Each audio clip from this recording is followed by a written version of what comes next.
자, 오늘 믿음을 결정짓는 것은 순종이다라는 제목으로 우리 하나님의 말씀 증거하도록 하겠습니다. 오늘 어제도 더웠고 오늘도 굉장히 더웠는데 더위에 지친 여러 마음들과 몸들이 있으실 것 같은데 우리 그냥 자기를 향해서 한번 하시죠. 수고했다, 수고했다 한번 하시죠. 예, 수고했다. 예, 땀도 많이 흘리셨죠? 무서워서 오늘 밖에 안 나가신 거 아니세요? 네. 그런데 이제 또 이렇게 수요 예배 위해서 또 저녁에 나오셨는데 집 나서시거나 이렇게 차에서 내리시거나 하면서 헉 하면서 덥지 않으셨을까 싶습니다. 그래도 하나님의 은혜를 사모하셔서 나오신 여러분께 하나님께서 크신 은혜 주실 줄 믿습니다. 여러분 1988년 서울 올림픽 때 여러 가장 화제가 되었던 여러 스타들이 있지만 그 중에서도 특히 화제가 됐던 스타가 캐나다 출신의 이제 육상 100m 국가대표로 출전했던 벤 존슨이라는 선수였습니다. 아마 여러분 이 사건들 다들 아시지 않을까 싶은데요. 이 사람이 그 전에도 여러 대회에서 100m를 굉장히 두각을 나타내고 있어서 굉장히 우승 후보로 각광받았던 선수입니다. 그리고 그 사람과 라이벌 관계를 펼쳤던 선수가 유명한 칼 루이스라는 선수가 있었죠. 100m가 결국은 이제 결승이 치러졌고 누가 우승했느냐? 벤 존슨이 우승을 했죠. 자, 그런데 벤 존슨이 우승을 해서 금메달을 딱 차지하고 나서 3일 뒤에 사건이 터집니다. 이제 도핑 검사에서 약물 투여 이게 딱 밝혀진 거죠. 그래서 벤 존슨은 그 사건이 딱 터지고 나서 금메달이 취소되고 3일 후에 한국을 급하게 빠져나갔습니다. 그래서 선수 자격을 2년 동안 정지를 당했죠. 근데 이제 2년 후에 복귀를 했는데 복귀하고 나서 이렇다 할 성적을 못 거뒀습니다. 그리고 나서는 또 약물 검사에서 도핑에 걸린 거죠. 그래서 나중에는 결국 선수 자격을 영구 박탈당합니다. 그 전까지 굉장히 이제 세계 신기록, 88 서울 올림픽 때도 사실은 세계 신기록을 세우면서 우승을 했는데 그 모든 것들이 다 취소가 되고 그리고 결국은 불명예스럽게 선수 생활을 은퇴하게 됐습니다. 아주 실력도 출중했고 영광스러운 자리에 올랐던 사람이 한순간에 그렇게 나락으로 떨어졌죠. 그 끝이 굉장히 비참했습니다. 그런데 같은 육상 종목의 선수인데 또 굉장히 다른 일화가 가진 스타가 하나 있습니다. 벤 존슨보다는 훨씬 더 이전의 선수인데요. 1924년 파리 올림픽 때 영국 국가대표로 역시 육상 100m 국가대표로 출전했던 에릭 리들이라는 선수가 있습니다. 나중에 이제 이게 영화로도 만들어져서 많은 분들이 아실 텐데요. 자, 이 선수는 100m 국가대표로서 또 역시나 올림픽에서 금메달이 유력하다고 영국에서는 굉장히 기대를 받던 선수입니다. 자, 근데 이 선수가 출전을 딱 했는데 문제가 생깁니다. 뭐냐면 100m 예선이 딱 펼쳐져야 하는데 예선이 펼쳐지는 날이 그 당시 이제 1924년 당시로는 7월 6일.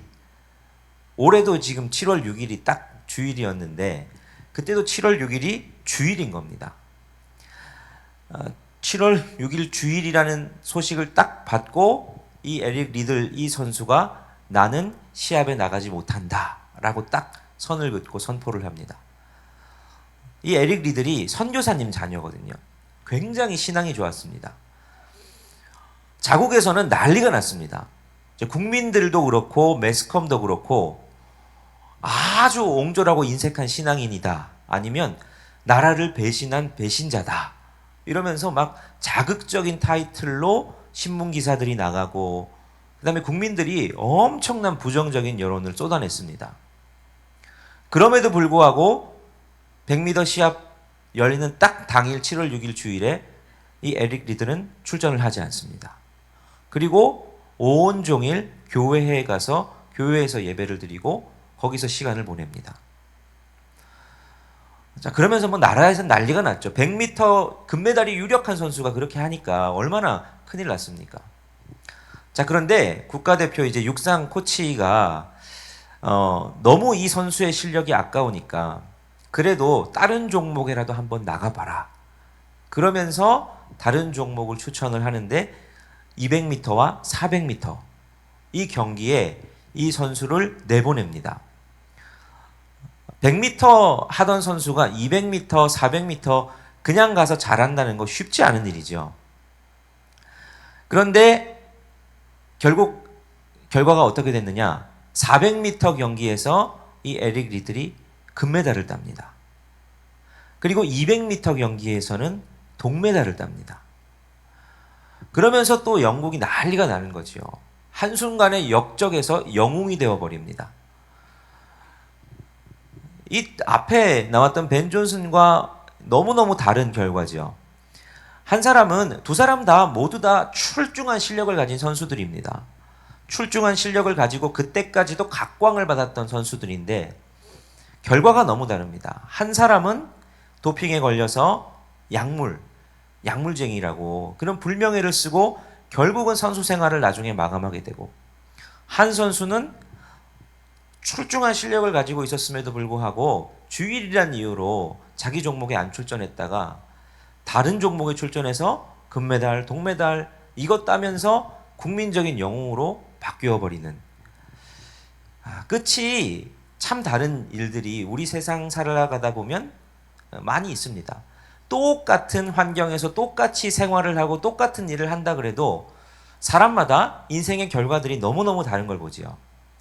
신앙생활도 마찬가지입니다.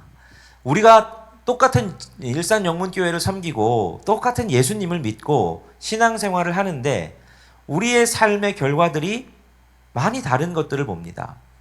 그리고 그렇게 신앙생활을 하다가 삶을 마무리하는 각자의 모습들도 굉장히 다릅니다.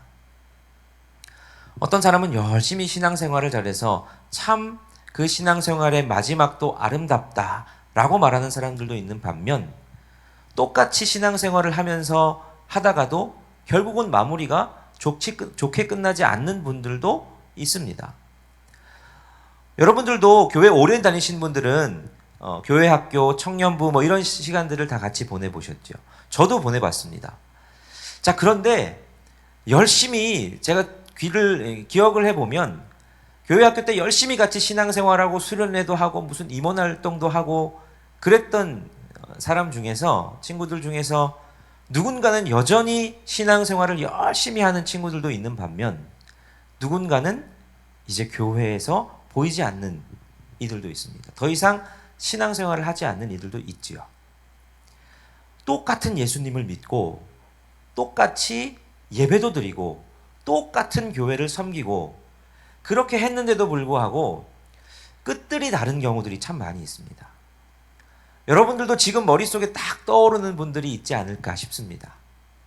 지금까지 수십 년간 같이 신앙생활을 하신 분들도 계시겠지만 옛날에 그렇게 나랑 열심히 신앙생활했던 그 친구, 그 동료, 그런데 지금은 그 사람 중에서 신앙을 버리고 신앙생활에서 잠시 벗어나 있는 분들도 있지 않나 하는 걸 돌아보는 거죠. 왜 이런 일이 발생을 할까? 우리가 똑같은 믿음을 가지고 똑같이 신앙생활하고 지금도 우리가 뭐 주일 예배도 같이 드리고 수요 예배도 같이 드리고 하고 있지 않습니까? 근데 왜 그렇게 결과들이 달라지는 걸까? 그런 고민들을 하면서 오늘 본문을 보다 보면 오늘 본문에서도 그 힌트, 그 이유에 대해서 힌트를 좀 얻을 수 있지 않나 싶습니다. 자, 오늘 본문의 주인공은 사울입니다. 이제 이스라엘의 초대 왕으로 세워진 사울 왕. 자, 이 사울 왕이 왕이 됐는데 온 이스라엘 백성들의 기대를 가지고 왕이 됩니다. 이스라엘 백성들이 이 사무엘에게 때를 써서 왕을 달라 그러죠. 우리도 왕 좀 달라고. 우리 더 이상 사사이 제도로 우리나라가 이렇게 안정적으로 되지 못하는 것 같다고. 다른 나라 보면 다 왕 세워가지고 그 왕을 중심으로 강력한 군사력을 가지고 나라가 부강하게 되는 것 같은데 우리는 왕이 없으니까 맨날 이렇게 이방 민족들에게 당하고 압제당하고 이러는 거 아니냐고 그러면서 이 백성들이 왕을 요구합니다. 하나님은 기뻐하지 않으셨지만 사무엘에게 그걸 허락하시죠. 그렇게 해서 온 백성들의 열망을 그리고 모든 백성들의 축하와 환영과 열광을 받으면서 왕이 된 사람이 사울입니다. 그러니까 사울은 이제 앞으로 뭐 탄탄대로가 열렸죠. 그리고 사울이 왕이 되고 나서 실제로 여러 일들 중에서 계속 잘 되는 일들만 일어납니다. 전쟁을 해도 크게 승리하고요. 온 백성들의 인기를 계속 한 몸에 받습니다. 전쟁에서 승리하는 왕, 여러분 이게 이스라엘 백성들이 그동안 굉장히 갈망했던 왕의 모습이잖아요. 야, 이제는 우리가 이방 백성들과 싸워서 이렇게 이길 수 있는 우리를 이끌어줄 훌륭한 왕이 있다. 이러면서 인기를 한 몸에 누리죠. 그러니까 사울은 얼마나 기분 좋겠습니까? 그 기분 좋은 시간들이 계속 이어지는 거지요.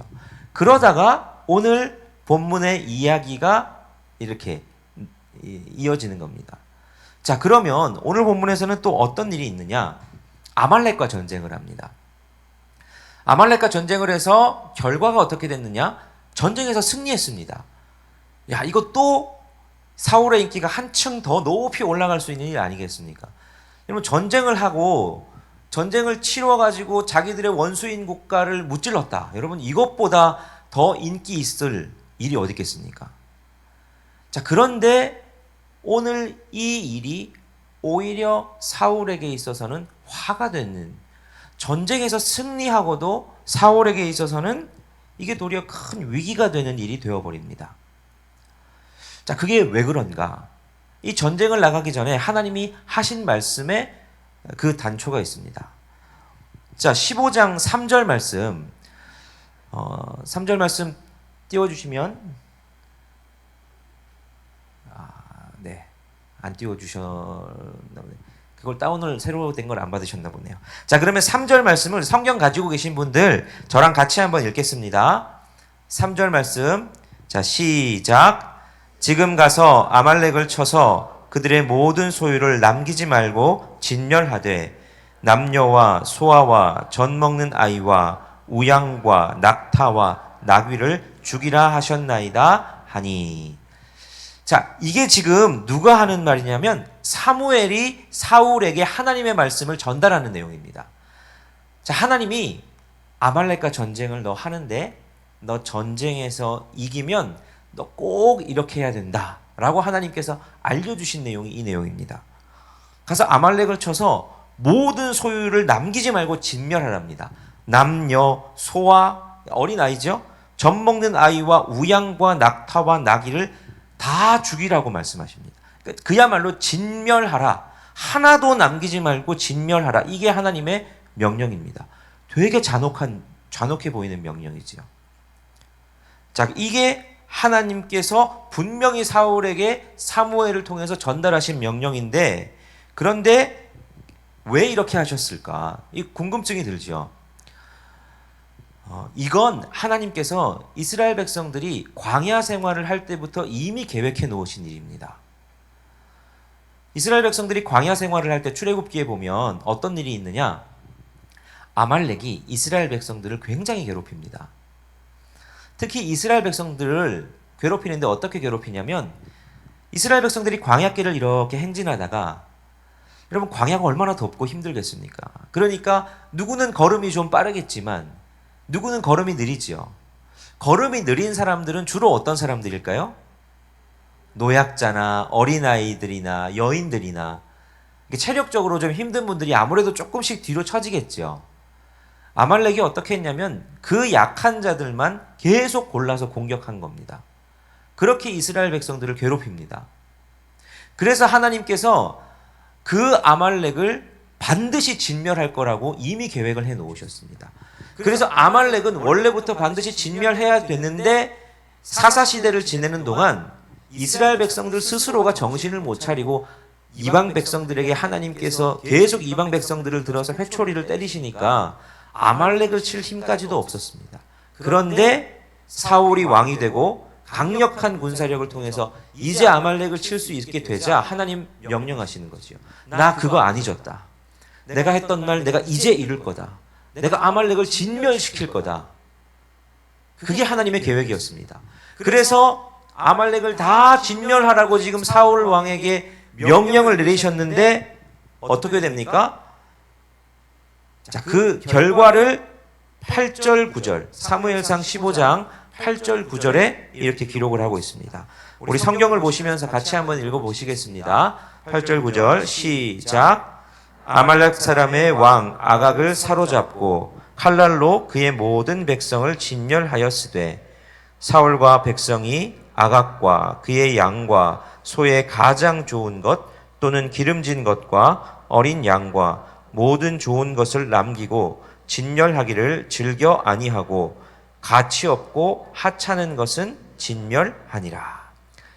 자, 전쟁에서 승리했습니다. 하나님이 전쟁에서 승리하게 하셨죠. 그리고 사울이 전쟁에서 승리하고 돌아오는데 어떻게 했느냐? 아말렉 사람의 왕 아각을 사로잡았답니다. 그리고 그 사로잡을 뿐만 아니라 다른 모든 백성은 진멸했음에도 불구하고 사울과 백성이 아각과 그의 양과 소의 가장 좋은 것 또는 기름진 것과 어린 양과 모든 좋은 건 남겼답니다. 진멸 안 하고 아각 왕도 살렸고 거기에 있는 여러 좋은 가축과 좋아 보이는 것들은 진멸하지 않고 가지고 왔습니다. 그리고 또 어떤 일을 합니까? 그리고 나서는 하찮은 것들은 다 진멸했다. 자, 그러니까 하찮아 보이는 건, 안 좋아 보이는 건 다 진멸하고 좋아 보이는 건 다 가지고 온 겁니다. 사울 왕이 했던 거, 자기가 보기에 좋아하는 것, 자기한테 좋아 보이는 건 다 남긴 겁니다. 자, 아각 왕을 왜 살렸을까? 아마도 아각 왕이 사울을 계속 회유했던 것 같습니다. 나 살려만 주면 내가 우리 민족에 있는 건 좋은 거 내가 다 살뜰하게 챙겨서 당신에게 다 드리겠습니다. 이렇게 했겠죠. 그리고 나 사로잡아가면 내가 당신이 얼마나 전쟁에서 용감했고 유능한 왕인지 백성들 앞에서 다 그렇게 내가 말해주겠습니다. 그렇게만 하면 내가 오히려 당신 백성들 앞에서 퍼포먼스를 하든지 내가 충성 맹세를 하든지 하면 당신 인기가 더 높아질 겁니다. 이런 식으로 회의하지 않았겠습니까? 살려면 뭐 못하겠습니까? 그리고 백성들과 함께 내가 이 좋은 것 남겨가지고 가면 나중에 이제 사울이 하는 말만 들어도 알죠. 내가 이거 가지고 가면 하나님한테 제사도 드릴 수 있고 더 좋지 않겠냐. 자기 생각에 이 좋은 거 그냥 다 죽일 필요 없다. 오히려 이거 하나님께 바치고 좋은 데 쓰자. 그렇지만 그 속마음에는 이거 좋은 거 아까운데 이거 내가 가지고 가면 나한테 더 좋지 않을까? 자기한테 좋은 거 다 남긴 겁니다. 또 12절에 보면 사울이 이런 일도 합니다. 12절도 우리 같이 한번 읽어보겠습니다. 시작.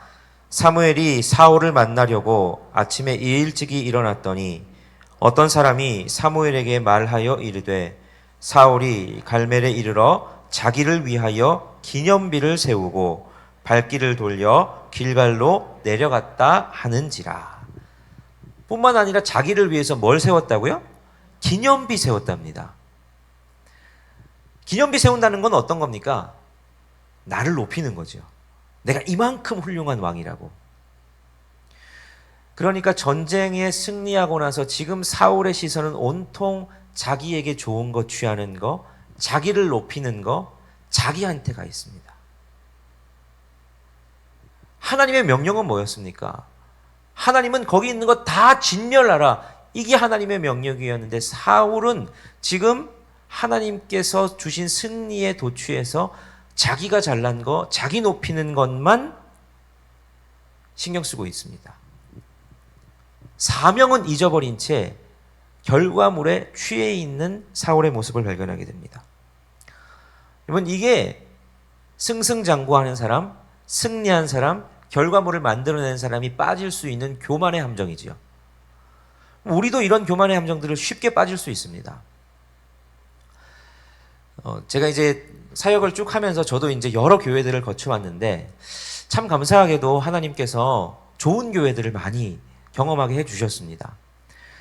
그리고 참 좋은 목사님들께 많은 좋은 것들을 배울 수 있는 기회들도 있었는데 이게 감사하게도 그렇게 되돌아보면 좀 큰 교회들을 제가 많이 있어 봤습니다. 자, 근데 여러분, 큰 교회에서 부교역자로 있으면 어떤 함정에 빠지기가 쉽냐면, 큰 교회면 여러 좋은 것들, 그리고 성도님들도 많고, 그리고 다른 사람들한테 뭐 보여줄 만한 것들 많이 경험할 수 있지요. 근데 이 부교역자들이 빠질 수 있는 함정이, 자기가 그 큰 교회의 부흥을 위해서 한 건 아무것도 없는데도 내가 큰 교회 부목사, 내가 목사다라는 것 때문에 뭔가 내가 된 듯한 착각에 빠지기가 굉장히 쉽습니다. 그래서 내가 조금 큰 교회에 있는데 라는 생각 때문에 어깨에 힘이 들어가기도 하고, 왠지 그냥 다른 사람 만날 때에도 나보다 조금 더 작은 교회에 심우하는 것 같으면 내가 조금 더 잘난 것처럼 생각하게 될 그런 착각에 빠지게 될 위험들이 꽤 있습니다. 실제로 그런 분들도 꽤 있습니다. 여러분, 제가 이제 감사하게 우리 일산 영문교회 담임 목사가 됐잖아요. 그런데 제가 다른 목사님들, 평균적인 담임 목사님들에 비해서는 조금 빨리 담임 목사가 됐습니다. 비교적 어린 나이에 담임 목사들이 됐거든요. 왜냐하면 제 동기 목사님들도 계시지만 담임 목사님 되신 분들 몇 없습니다. 그러면 여러분, 제가 겸손하기가 쉬울까요? 교만하기가 쉬울까요? 네. 어떨까요? 네, 겸손하기가 쉽겠죠? 네. 저를 너무 좋게 보시는데 교만하기가 쉽죠. 당연히 그렇죠. 그래서 여러분, 저는 정말 의식적으로 굉장히 힘씁니다.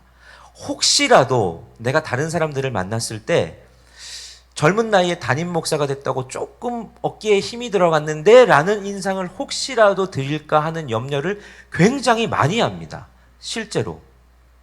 그래서 다른 분들을 만나면 조금이라도 인사할 때라도 조금 더 공손하게 하려고 노력하고, 조금이라도 내가 혹시나 담임 목사가 됐다는 티를 낼까봐 굉장히 두렵습니다. 왜냐하면 그러기가 너무 쉽거든요. 주변에 있는 다른 사람들도 아유 담임 목사님 해주시잖아요. 장난으로라도 제가 친구 목사님이나 아는 분들 만나면 아유 담임 목사님 하면서 그렇게 인사를 해주시거든요. 그런 거에 취하면 굉장히 쉽게 교만해질 수 있는 위험이 있습니다. 여러분, 제가 일산영문교회 담임 목사가 되기 위해서 제가 한 게 뭡니까? 우리 일산영문교회가 지금 요 모습 이루어내기 위해서 제가 한 게 뭐가 있습니까? 저는 한 거 아무것도 없습니다. 사실 일산영문교회가 지금까지 온 건 우리 최재원 원로 목사님께서 37년 반 동안 은퇴하실 때까지 애써서 이루어 놓으신 거지, 저는 이제 막 그 다 차려진 밥상에 숟가락 하나 딱 들고 와서 딱 앉은 거밖에는 정말 없습니다. 제가 해놓은 거 하나도 없거든요.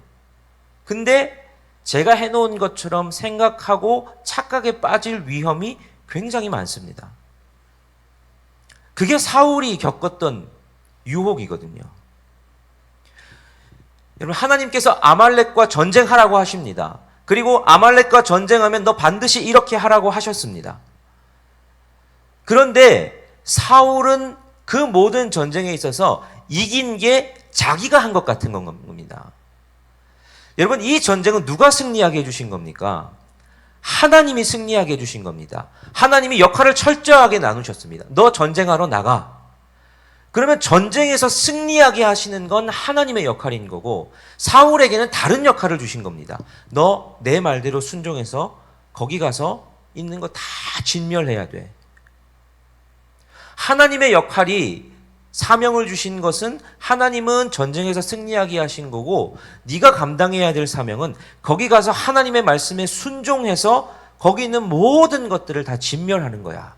이게 하나님께서 사울에게 주신 사명이었습니다.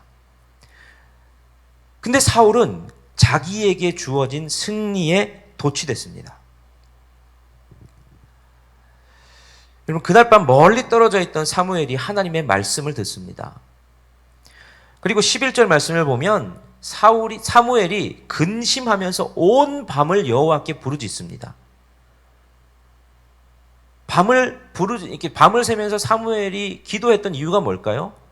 저는 사무엘이 사울을 위해서 중보했다고 생각합니다. 사실 사무엘은 사울을 굉장히 아꼈습니다. 오늘 이 결과로 나중에 사무엘이 이제 하나님의 말씀을 대언하고 결국은 사울이 나중에 버림받거든요. 사무엘이 이 사울의 마지막을 요하게 한 후에 다시는 사울을 보지 않습니다. 너무 마음이 아팠던 것 같습니다. 사실 사무엘이 굉장히 사울을 아꼈거든요. 그러니까 사무엘은 밤새도록 사울을 위해서 중보합니다. 하나님, 사울이 회개하고 돌이키고 하나님께서 말씀하셨지만 사울이 좀 깨닫게 해주십시오 라는 기도를 밤새도록 하지 않았을까. 그리고 날이 밝아서 사울을 찾아갑니다. 그런데 사울이 사무엘을 보자 뭐라고 합니까? 이미 사울의 어떻게 한 일들이 사무엘에게 들리는데 아까 읽었던 12절의 말처럼 사울이 자기를 위해서 기념비 세웠다는 말이 들리는 겁니다. 그리고 나서 사울과 사무엘이 만납니다. 우리 13절 말씀 같이 한번 읽어보도록 하겠습니다. 13절 말씀 시작. 사무엘이 사울에게 이른즉 사울이 그에게 이르되 원하건대 당신은 여호와께 복을 받으소서 내가 여호와의 명령을 행하였나이다 하니. 지금 사울이 뭐라고 그럽니까? 자기가 여호와의 명령을 행했다고 합니다. 천진난만하게 기분이 너무 좋아서 사무엘에게 달려와서는 자랑하듯 이야기하는 겁니다. 내가 여호와의 명령을 행했습니다 라고. 지금 사울은 자기가 뭘 한지 도저히 깨닫지를 못합니다. 자기가 자기 힘으로 아말렉을 이겼다라고 생각하고 아말렉 이겼으니까 나는 여호와의 명령 행했다라고 생각하는 겁니다. 자기가 이룬 성과에 도취돼서 하나님의 원래 명령이 뭐였는지 알지도 못하는 사울입니다. 뭐가 잘못됐는지도 모릅니다. 여러분, 교만에 빠지면 사람이 이렇게 됩니다. 사람이 교만하면요, 모릅니다. 진짜로 그냥 아는데도 죄를 짓는 게 아니라 모르는 거거든요. 내가 지금 뭐 하고 있는지를 모르는 겁니다. 여러분, 그래서 우리가 내가 잘 가고 있다고 착각하는 게 아니라 스스로 굉장히 자신을 엄격하게 늘 돌아보는 그 돌아봄이 늘 있어야 됩니다. 내가 지금 혹시 잘 가고 있나? 내가 해왔던 것들 중에 지금 하나님 뜻 아닌 것 없나? 내가 해냈던 말들을 통해서 사람들을 죽이고 상처 입히는 건 아닌가? 내가 교만해져가지고 지금 하나님도 보이지 않고 사람들도 보이지 않는 거 아닌가? 이걸 우리가 늘 돌아보아야 되는 거죠.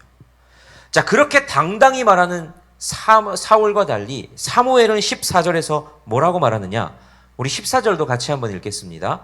시작. 사무엘이 이르되 그러면 내 귀에 들려오는 이 양의 소리와 내게 들리는 소의 소리는 어찌 됨이니까 하니라.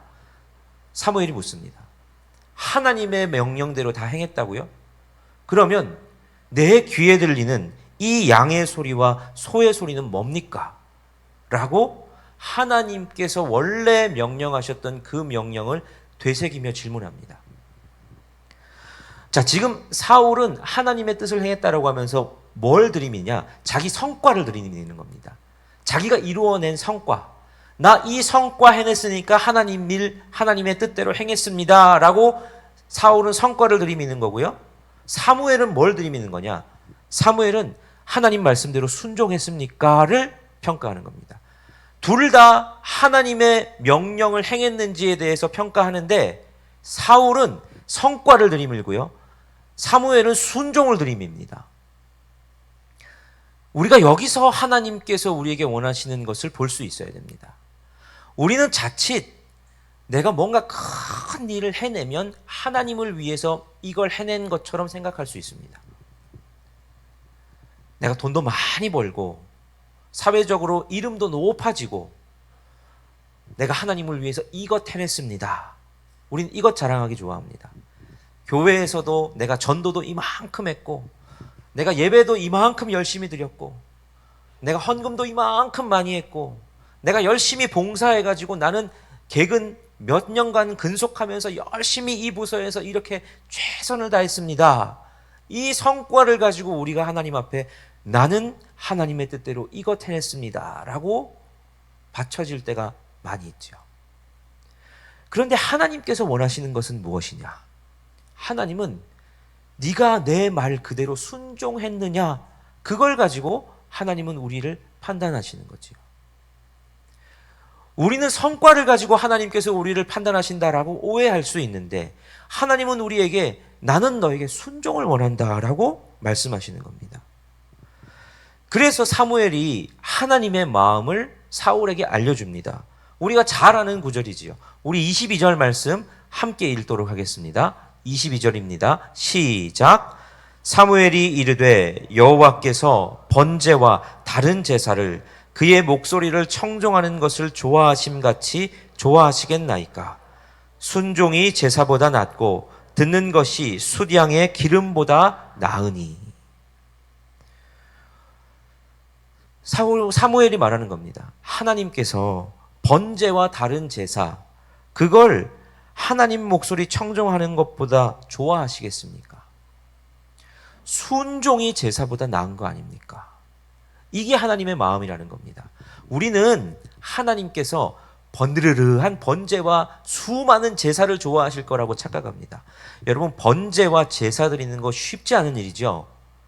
제사장은 그 제사 드리기 위해서 정결하게 자기 준비해야 되고, 제물, 흠없는 제물 준비해가지고 그 제물 잡아서 피도 다 빼야 되죠. 그거 빼면서 막 옷에 다 피도 튈 거고요.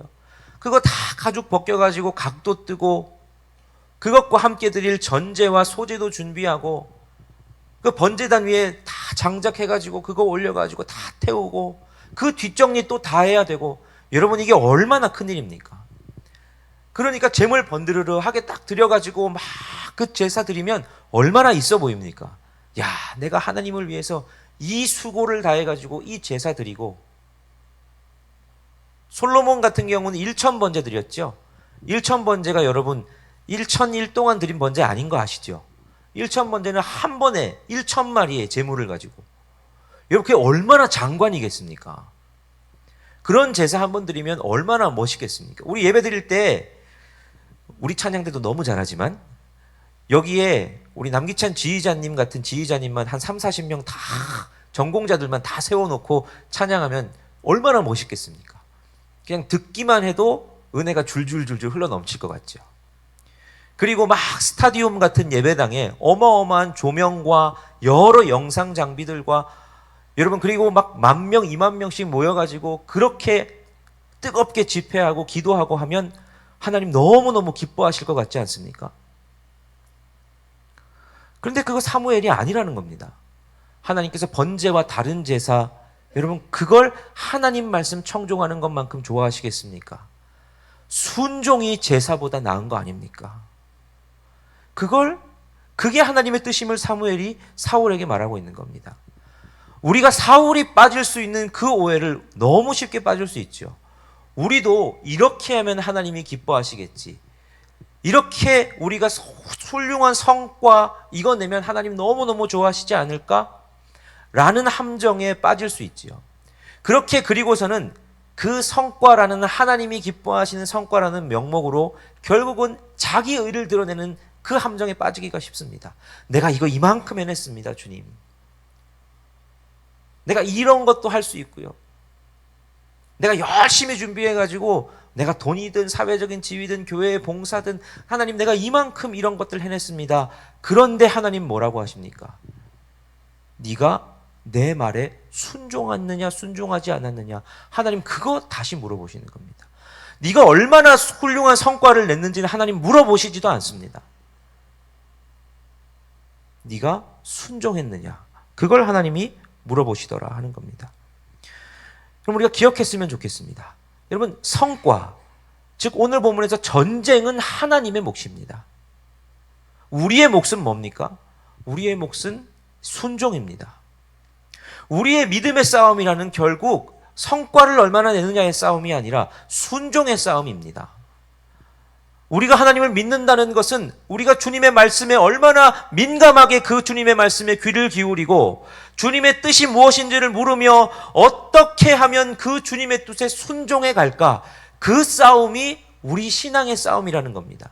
근데 자칫 잘못하면 이 사울이 빠질 수 있는, 내가 이 전쟁 어떻게든 이겨내야지, 하나님 아말렉 치라 그랬으니까 내가 이거 어떻게든 이 전쟁만큼은 승리해내야지, 자기 생각에 빠져서 하나님이 원하시는 결과물을 자기 마음대로 판단하고 내가 주님의 명하신 일을 행했다고 그렇게 스스로 자랑스럽게 여기는 오류를 우리도 범하기 너무너무 쉽더라 하는 겁니다.